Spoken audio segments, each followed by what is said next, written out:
wabarakatuh. Alhamdulillah, segala puji hanya milik Allah Subhanahu wa taala atas segala rahmat, nikmat yang telah diberikan kepada kita, terutama nikmat iman dan Islam.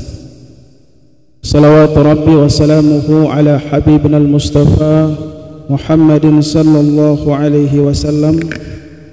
Semoga salawat serta salam senantiasa tercurahkan kepada yang mulia baginda Rasulullah sallallahu alaihi wasallam.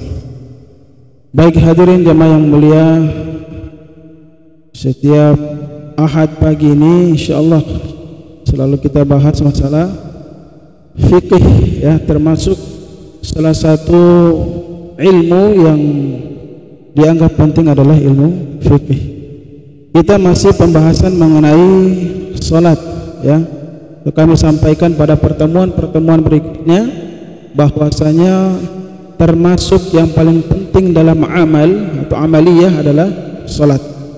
Maka jangan sampai kita ini melaksanakan salat tanpa didasari dengan ilmu-ilmu yang terkandung dalam salat, ya. Jadi dalam salat ini terdapat beberapa bab, ya, banyak bab sesuai dengan nasihat Rasulullah SAW kepada Abu Dzar. Satu bab yang kita pelajari, baik itu kita amalkan atau tidak kita amalkan, lebih baik daripada 1000 rakaat salat sunnah. Masya Allah. Satu bab, ya. Nabi berpesan kepada Abu Dzar, kita berpagi-pagi dalam menuntut ilmu sama seperti sekarang ini, ya. Banyak manfaat dalam menuntut ilmu agama. Dalam satu riwayat Anas bin Malik, kita keluar dengan niat menuntut ilmu akan dihitung sebagai orang yang fi sabilillah, berjihad di jalan Allah sampai orang ini kembali. Dalam riwayat hadis Imam Muslim dikatakan, barang siapa yang memudahkan langkahnya menuju majelis ilmu, maka akan Allah mudahkan baginya ini langkah menuju surga. Maka semoga kita yang duduk di sini termasuk orang yang dijanjikan oleh Rasulullah SAW. Bab yang berikutnya sebenarnya adalah mengenai rakaat salat. Cuman sengaja kami lewatkan karena pasti kita sudah paham rakaat salat zuhur berapa, isya berapa, subuh berapa. Kita lewatkan.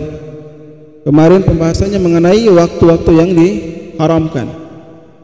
Maka sekarang hadirin jamaah yang mulia, kita akan membahas mengenai perkara-perkara yang tertinggal di dalam salat, ya.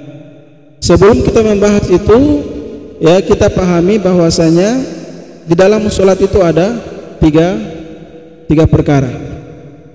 Bismillahirrahmanirrahim. Wal matruku minas salati thalathatu asya, fardun wa sunnatun wa hayatun.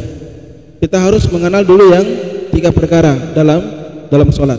Yang pertama fardunya salat atau rukun-rukunnya salat. Yang kedua sunnah ab'ad, ya. Kemudian yang ketiga sunnah hayat. Nah, ini sudah kita bahas satu persatu. Rukun-rukun salat bahkan sudah kita praktekkan. Yang kedua sunnah ab'ad, itu cuma 2. Nah, ini kita bahas dalam Al-Imam Asy-Syafi'i, yaitu kunut dan tahiyatul awal, ya, tasyahud awal. Kemudian sunnah hayat banyak, kemarin sudah kita bahas. Maka bagaimana sikap kita dalam tertinggal tiga perkara ini, fardu, sunnah abad dan sunnah hayat. Nah, ini akan kita bahas.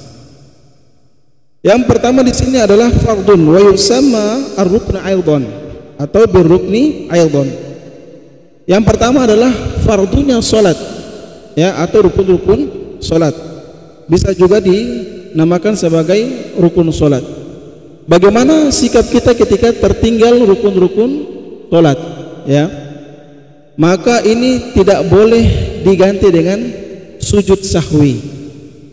Kalau kita tertinggal dalam rukun salat, kemudian kita ganti dengan sujud sahwi, maka salat kita tidak sah, ya.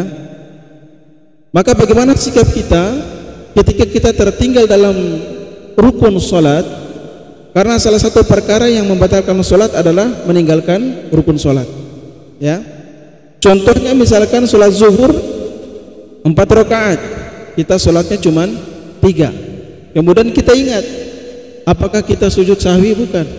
Caranya ada 2. Yang pertama, kalau kita ingatnya dalam waktu yang pendek, maka cukup kita tambah 1 rakaat.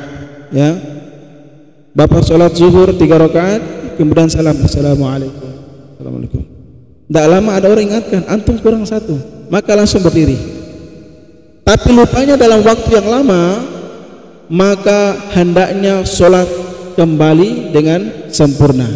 Sholat lagi dari awal. Ya, 4 rakaat sholat dari awal.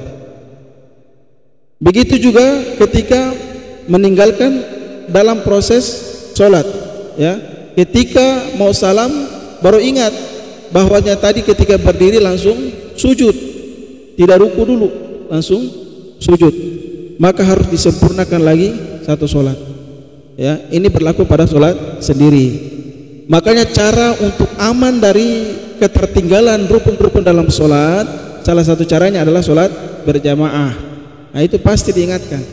Ya, pasti diingatkan. Jadi bapak sholat di rakaat yang pertama tidak ruku. Ruku kan rukun, tidak ruku, langsung sujud. Pas rakaat yang terakhir ingat, maka ditambah lagi 1 rakaat. Ya, maka perkara yang tertinggal dalam perkara fardu atau perkara yang rukun, yang wajib, maka tidak cukup diganti dengan sujud sahwi. Rukunnya harus diganti secara sempurna. Yang kedua, bagaimana yang tertinggal adalah rukun sunnah yang abad atau sunnah yang sifatnya muakkadah, yang sangat dianjurkan.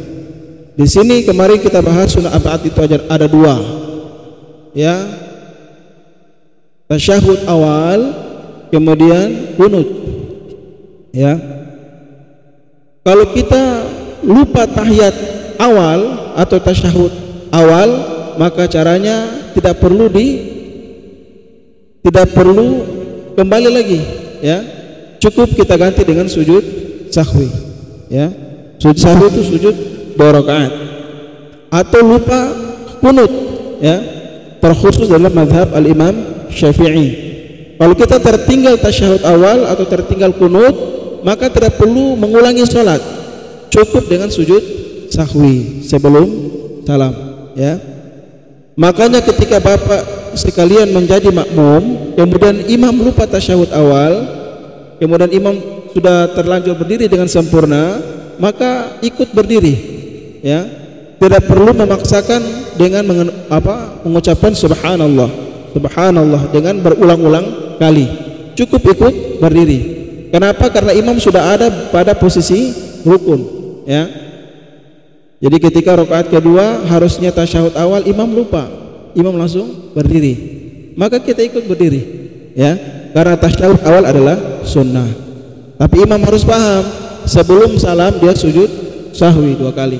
Ya, subhanallah atau subhanahu man la yamutu, ya, wala yashu, atau zikir yang lain yang jelas 2 kali sujud. Ya, kemudian yang ketiga, kita lupa atau tertinggal dalam sunnah hayat. Sunnah hayat kemarin sudah kita bahas, ada 11. Membaca surat pendek, salam yang kedua, kemudian zikir dalam setiap gerakan. Ya, itu adalah sunnah-sunnah hayat, sunnah-sunnah yang ringan. Kalau kita lupa atau tertinggal dalam sunnah hayat ini, maka lewatkan saja, tidak perlu diganti dengan sujud sahwi. Ya, misalkan dalam rakaat yang pertama sholat maghrib, bapak baca al-fatihah, waladhdallin, amin, langsung ruku, tidak baca surat pendek, maka tidak perlu kembali untuk baca surat pendek, lanjut saja, lanjut dan langsung salam. Ya, tidak perlu sujud sahwi, karena yang tertinggal adalah sunnah hayat. Ya, atau pada rakaat yang terakhir Bapak salam ke kanan, assalamualaikum warahmatullah, sudah lupa salam ke kiri, tidak ada masalah, tidak perlu mengulangi sholatnya, karena salam ke kiri itu termasuk sunnah hayat, ya. Jadi intinya yang perlu kita ganti dalam sujud sahwi ketika lupa hanya sunnah ab'ad saja. Dalam masalah ini Al-Imam Syafi'i, yaitu kunut atau tasyahud awal. Kalau kita lupa kunut, kita lupa tasyahud awal, maka kita sujud sahwi. Tapi kalau yang kita lupa masalah fardu, masalah rukun, maka harus disempurnakan kembali, ya. Karena dengan sujud sahwi tidak cukup, bahkan sholat kita batal.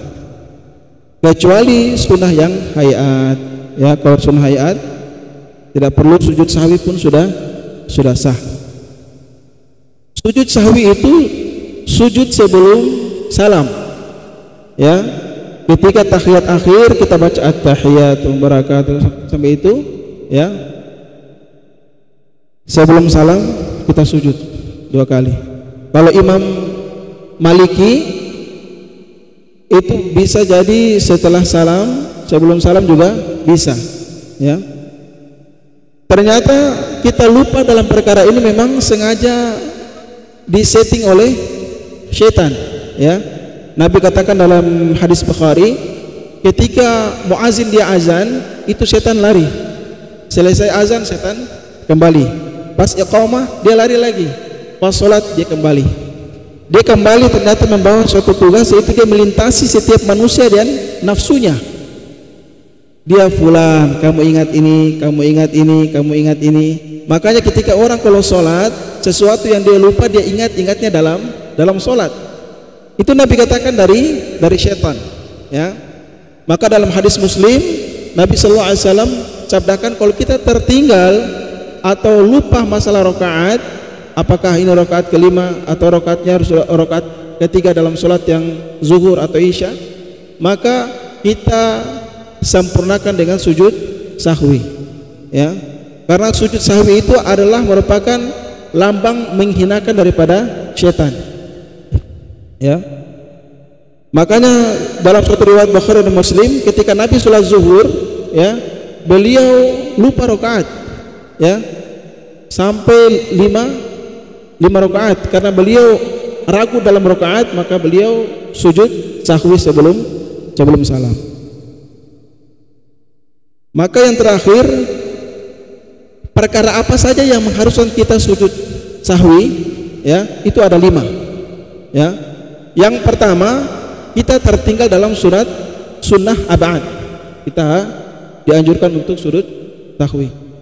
Yang kedua, kita ragu-ragu dalam sunnah ab'ad. Tadi saya sudah tasyahud awal atau belum, tadi saya sudah kunut atau belum, maka kita disunahkan untuk sujud sahwi. Yang ketiga, kita meninggalkan perkara yang membatalkan sholat, ya, atau melebih-lebihkan. Misalkan kita rukunya 2 kali, ya, ruku bangkit, ruku lagi, ya. Pas kita mau salam kita ingat, waduh tadi saya rukunya 2 kali, maka kita ganti dengan sujud sahwi, ya. Yang keempat, kita memindahkan rukun qauli. Rukun qauli itu adalah rukun yang berupa ucapan. Al-Fatihah itu adalah rukun qauli. Kemudian tasyahud akhir, ya, itu adalah rukun qauli. Kita pindah ke ruku. Rukun, misalkan Al-Fatihah itu dibaca setelah membaca iftitah, tapi kita membaca Al-Fatihah ketika ruku, ya, itu sholatnya tidak batal, tapi hendaknya kita ganti dengan sujud sahwi, ya. Karena membaca Al-Fatihah bukan pada tempatnya. Baca Al-Fatihahnya ketika ruku, baca Al-Fatihahnya ketika sujud, itu pun karena lupa, maka kita disunahkan untuk sujud sahwi. Atau yang kelima, kita lupa rakaat, ya, lupa rakaat sholat.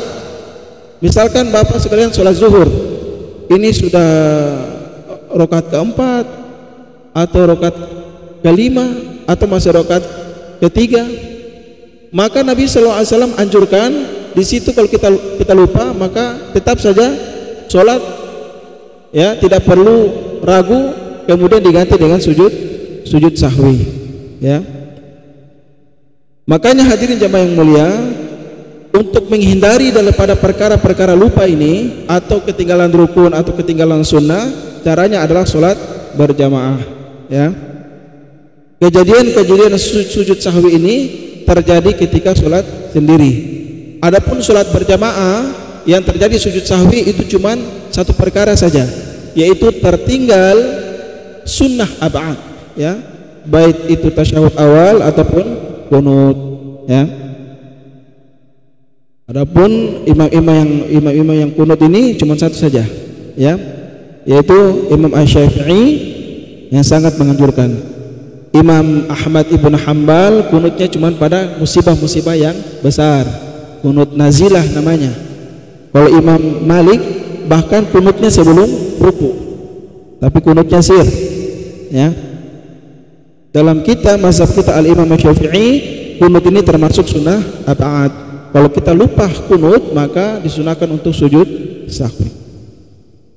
Baik hadirin jamaah mulia, mungkin cukup sekian. Ada yang mau bertanya, kami persilakan.